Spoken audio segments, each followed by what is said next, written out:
Good day everyone, I am Britz Karl, your first year student nurse of the Davao Doctors College. I am from BSN 111B of Group 7 and I am here to perform the assessment of the eyes return demonstration. So prior to the conduct of the procedure, I would first do the 3 pre-introductory phase, which is the first, I would review the medical records of my patient in order to know the past and present health illnesses of my patient and also to check if there are any doctor's orders along with the medical record of my patient.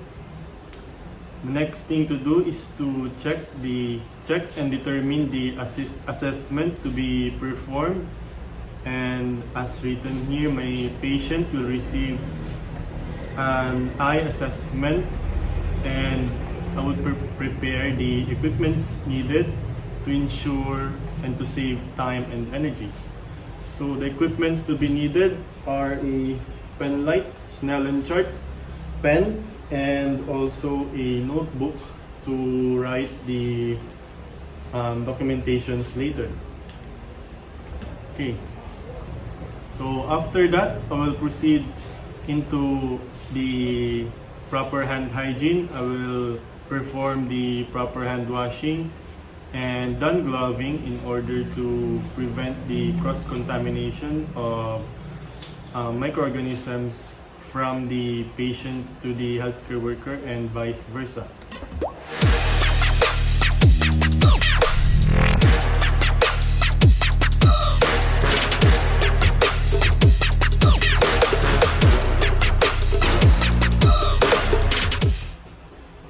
Now that I have done the 3 pre-introductory phase, I can now proceed with the introductory phase, which is I would go right into my client and I would assess my client into the assessment that we will be conducting today and verify my client's identity, introduce myself, and to also ask for any inquiries my client have.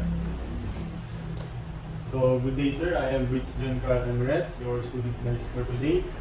And may I see your wristband sir? Can you state your name? Jerez. And your birth date sir? October 21, 2018. So sir, I have here your doctor's order that for today you will be receiving an eye assessment. So for this assessment, this includes in assessing your eyes, of course, and we will be checking your overall vision, if it is still clear to you or do you have good vision, and also we will determine if you have any certain spots or angles that you have trouble seeing.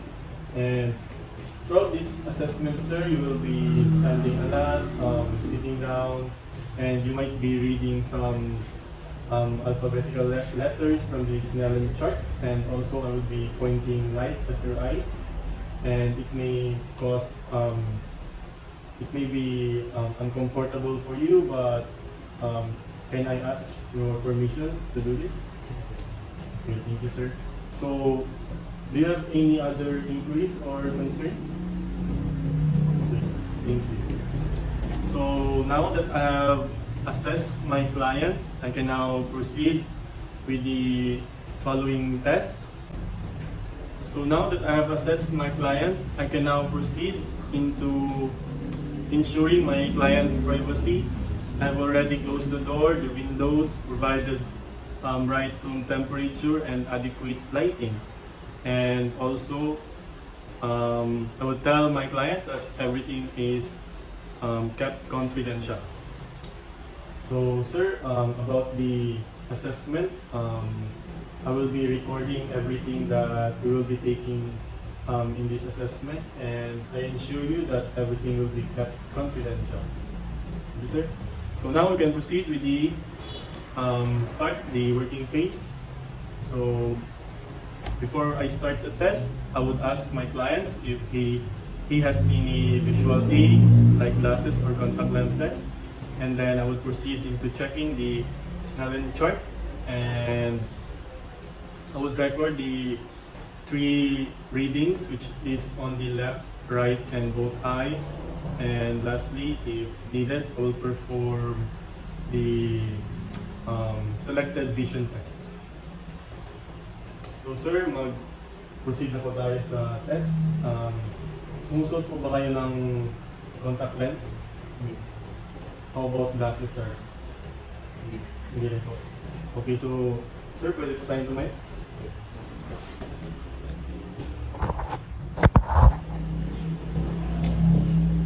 So, andyan po sir yung Snellen chart natin. Tapos, ito po yung papel. I-cover po ninyo ito sa left eye ninyo. Tapos, basahin niyo po yung starting from E, pababa, hanggang sa hindi nyo mabasa yung letter. Tapos, start po tayo. Sa left po. Sa left po.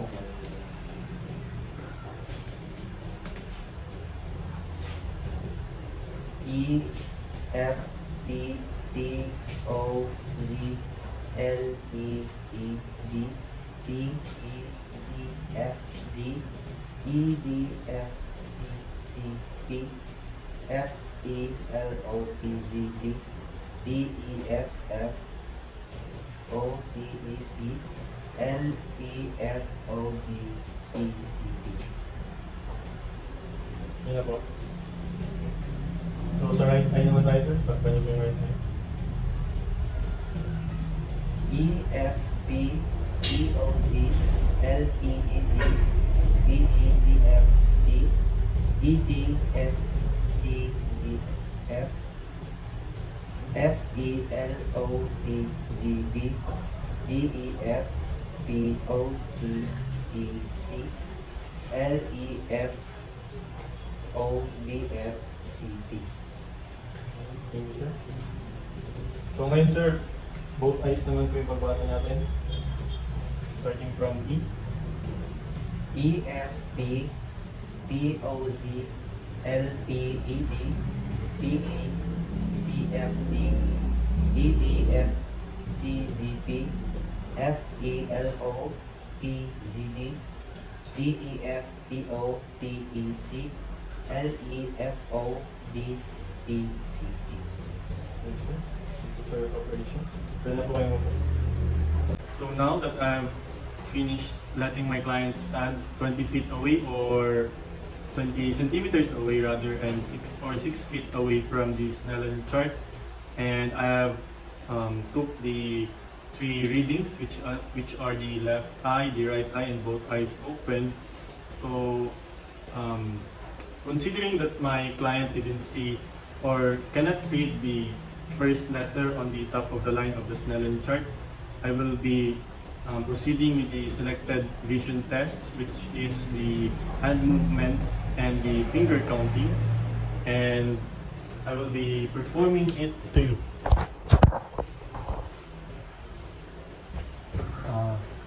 So first, I will be standing away from my client, about 1 feet away, and I will be doing hand movements and asking my client to stop if he can see the movement that I have done. So sir, may gagawin na po ako mga hand movements sa kamay ko. Tapos, kapag huminto po yung kamay ko, sabihin niyo po kung huminto siya. Tapos sabihin niyo kung saan papunta yung kamay. Okay po? Or kung saan nakatutok. Okay?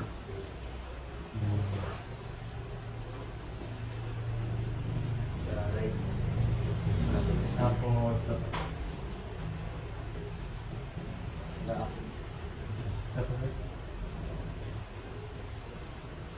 sa ibaba. so, in order to note this finding, I would place into the documentation H/M 1 feet, and I will proceed into the finger counting. Sir, next naman po tayo sa finger counting. So, mag-place na ako sa kamay ko ng bilang ng kamay, tapos sabihin ko kung ilan yun. Okay, sir? So, ilan pa ito, sir? Ito. Dalawa. Dalawa po. Hindi pa naman, sir? Dalawa. So again, as I would note it, I will place F over C 1 feet. So now I will proceed into checking my patient's visual and peripheral vision. And by doing this, I would sit in front of my client, right about 60 to 90 centimeters or 2 to 3 feet away. And then I would ask my client to look directly at my both eyes. And then I would place my fingers near his ears and would move it laterally like this. And then I would ask my client to say something if he spots the fingers right away. So this assessment would assess the function of my patient's retina and visual pathway to the brain, and it would also assess the optic nerve crane. So now I can proceed with the assessment. So sir, pwede po kayong tumingin sa mga mata ko sir, tapos ito pong kamay ko, ilagay ko sa mga tenga ninyo, and then magsabi po kayo sa akin sir kung makita niyo po siya. Yung first na makita niyo po yung kamay ko, pwede po kayo magsabi na okay. Okay sir, please start tayo. Okay.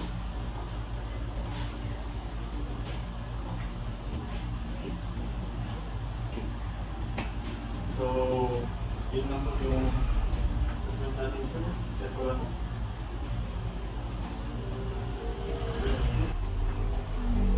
So now that I have finished assessing my patient's visual and peripheral fields, I can now proceed into inspecting my patient's eyes and to my patient's pupil, the cornea, and the sclera.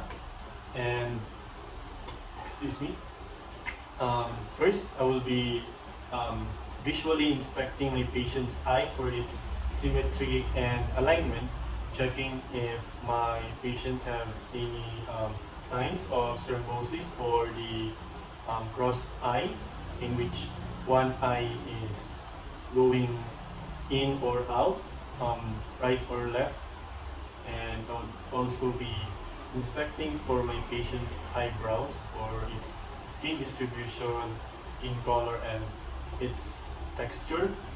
And I would also ask my patient if he can raise and lower his eyebrows rather. So next is I would check for my patient's eyelashes if it is equally distributed in hair, and if I would determine the curls of the eyelashes.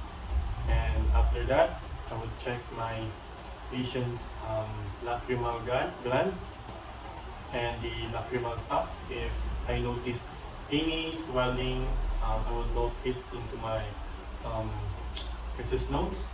And then after that, I would check my patient's eyelids, check my patient's blinking effort, the blinking speed, and the frequency of blinks of my patient.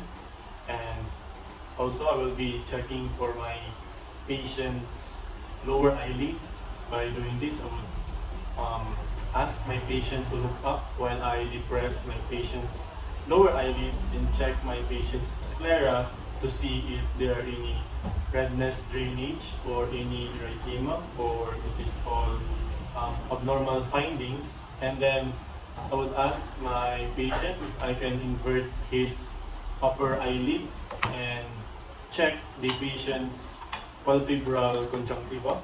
After that, I will be inspecting for my patient's iris and pupil to check any abnormalities.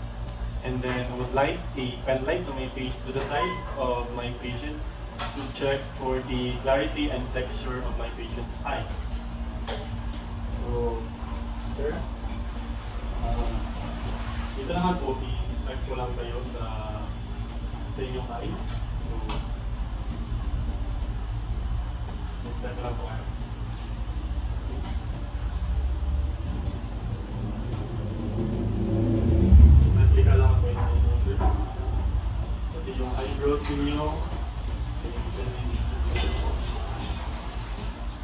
Sir, pwede niyo pong mataas ang eyebrows niyo ito ba?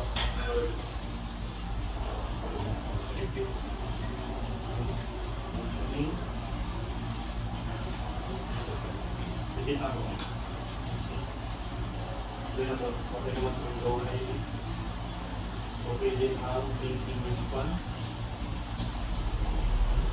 Sir, pwede ko pong mawagan yung lower eyelids. I-book up na to. Sir, let's go. So, sir, invert ko lang po yung eyelids nyo, yung upper eyelids. I-turn ko. Okay na.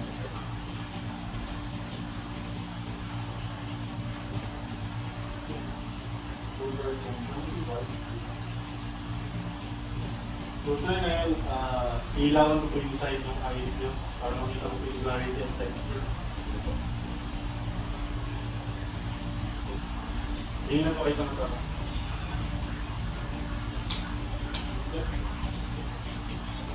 So now that finishes up our visual inspection of the eyesight and the eyes. Okay, so now we will be assessing the patient's direct and consensual reaction to light. But first, I will be turning off the lights. Sitting in front of my patient, I would light the pen light into my patient's pupil and check for any constrictions, direct and consensual to test in this assessment. So sir, i-off ko lang po yung lights.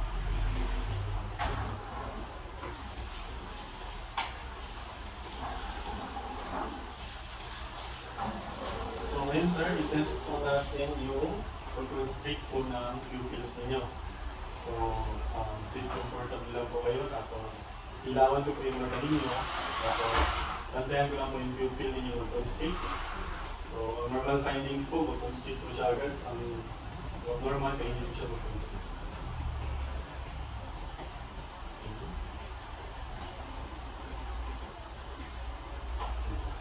So, normal na lang po, nag-constrict po siya agad yung left and yung right eye. On ko na po yung light, sir.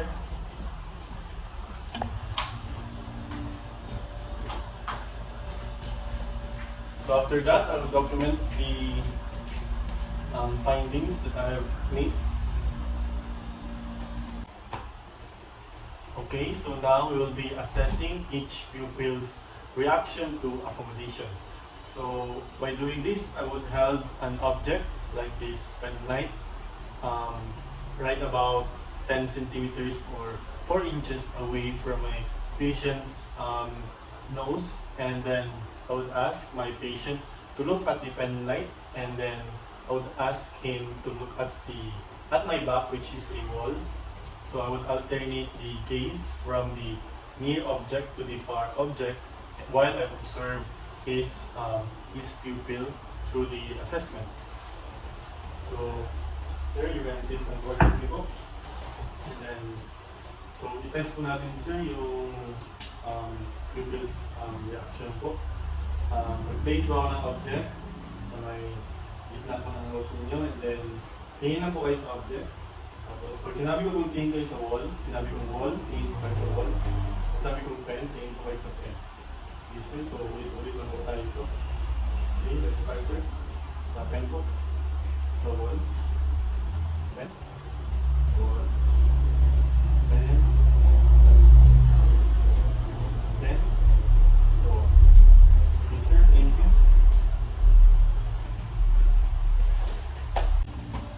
Okay, so now I will be assessing the ocular alignments arising from the extraocular muscle of my patient. So first that I will do is to, for about 2 to 3 feet, I would shine the pen light onto my patient's eye and ask my patient to look directly at the light, and I will do this on the left and right eye, and I would inspect for the reflections of my patient's cornea and observe for the direct and consensual reaction. So sir, ang gagawin natin ngayon, check natin yung reaction ng ating cornea. And i-place ko lang yung ilaw dito. Ilawan ko kayo. Start ko tayo sa left eye ninyo and then sa right. Tapos mag-tingnan po kayo sa ilaw mismo. And then after yun, sir, i-check ko po yung cornea ninyo sa grading restriction. Okay, sir, so start ko tayo. Tingnan po kayo dito.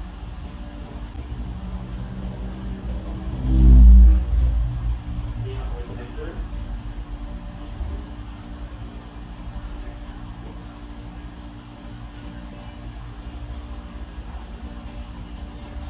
Thank you.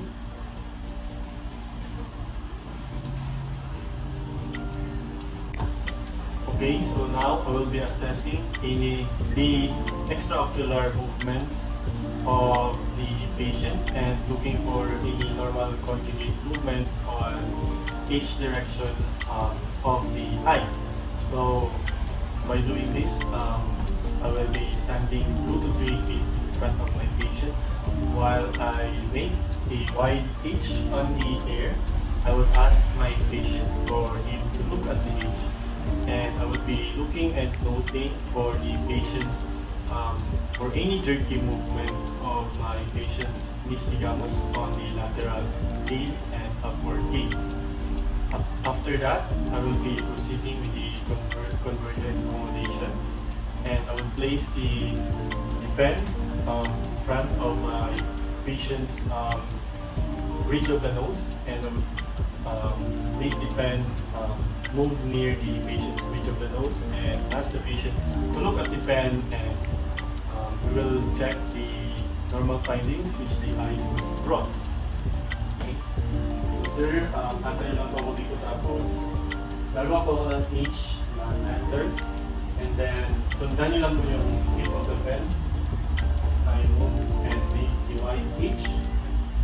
Check po natin yung eye movement and yung lateral and upward gaze. Start na po tayo.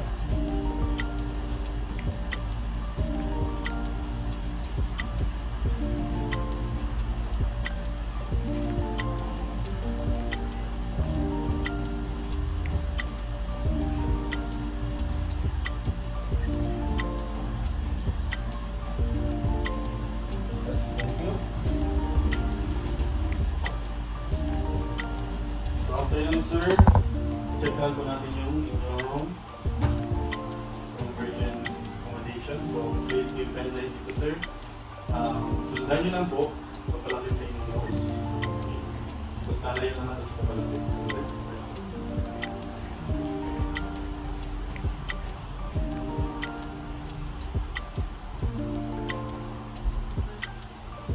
Okay sir, thank you.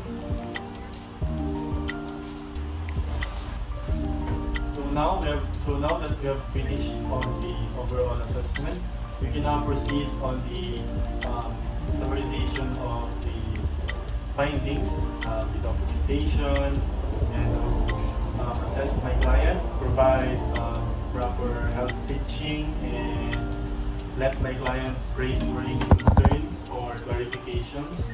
And also, after that, I will do the aftercare of the equipments, proceed with the proper hand hygiene and documentation of all the necessary findings that I should make. So, sir, as we have finished with our assessment, i-summarize ko sa inyo lahat ng kuha natin na findings. So, according to your visual acuity, yung ginamit ko natin na Snellen chart, according to the Snellen chart, right eye will be 20 over 25, left eye is 20 over 30, and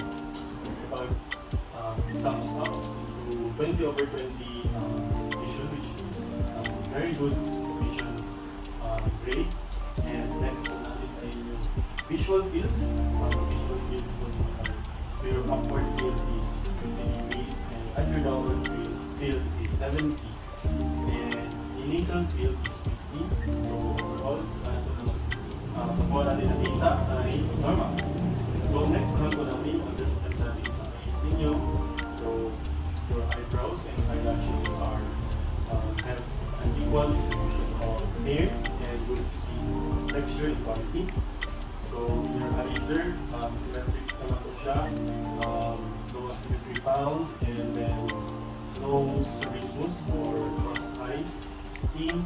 And the eyelids po ninyo, normal po yung pattern and the frequency ng pag-blink. Wala normal is sa lacrimal glands and some naman po ninyo, no swelling found, which is good. And then your upper and lower eyelids have no swelling too. So your sclera are white and it's normal. No erythema seen, no redness, no redness. And this is good indication of sclera. So next for your iris and your pupil, it's all normal. Your pupil size was 3 millimeters and is the good range of pupil size. So in regards of your reaction to accommodation, sir, lahat naman po ay normal. Walang pinaka-balik. Cardinal fields, no unnecessary movements was found or seen, and both eyes were well coordinated. So, sir, ang mapaya ko lang, sir, is take lang ngayon ng vitamin A. Kasi vitamin A, good for the eyesight niya para maintain yung good eye vision po niya. So, yun lang po, sir, Joan Senora. Do you have any concerns or clarifications? So, thank you for your cooperation, sir. Hope to meet you again. Thank you. So again, I am Britz and Karl, your first year student nurse at the Davao Doctors College, and that ends our assessment of the eyes.